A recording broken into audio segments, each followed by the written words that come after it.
Hey everybody, it is Aiden. Thanks for joining me again on 10 Things That Jesus Reacts To. I'm a little sick, so I'm sorry if you have a little bit hard time hearing me. I will try to convey as clearly as possible.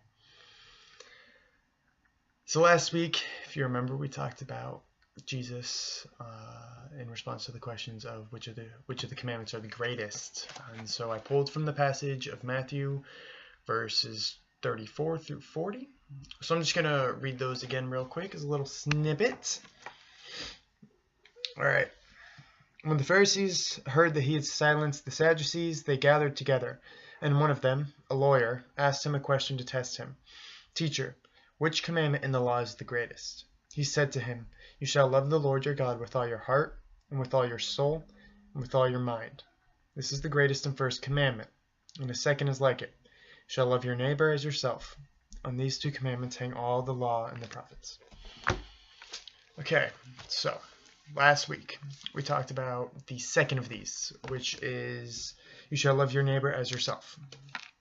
So this week we're going to talk about the first one a little bit.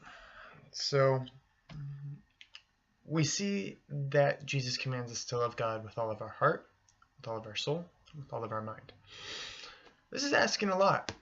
I have a lot of other worries that I take care of today, and not least to mention my hair, some money, that's important, food, making sure I'm nourished, clothing, school, not to mention even homework, and yet it seems like Jesus is saying put all of this away because it doesn't really matter. God is the most important thing. So loving God, what does that look like? Loving God looks like putting him first. We saw the first week, we saw people trying to make some money in the temple for profit, and that did not roll so well. So clearly money is not the thing that we're supposed to put first, because Jesus responded with anger, and now he established the authority to order the commandments. So clearly money is not the most important thing. My hair is not the most important thing either. It would be vain of me to say so, but it is important too.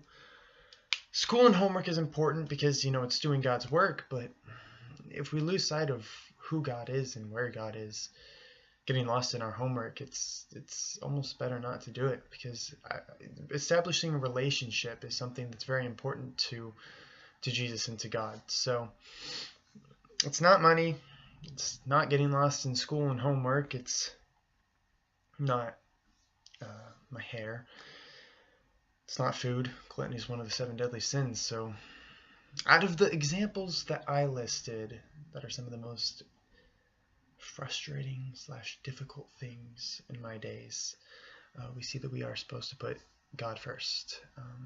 And if we do that, I'm not going to promise everything's going to be peachy keen and wonderful and cherry blossoms and forests and gumdrops, but I'm going to promise it's going to be worth it.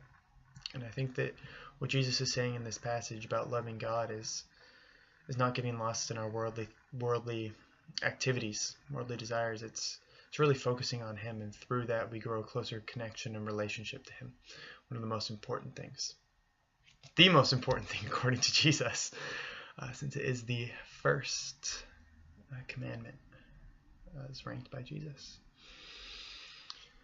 I would challenge you to just try to get to spend a little more time with God.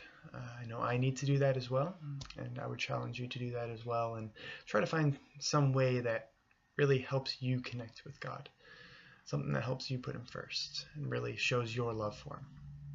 All right, well, thank you for joining me. I will see you next week when we talk about Jesus on temptations, something that I'm really looking forward to. All right, thank you so much for joining, and I will see you next time.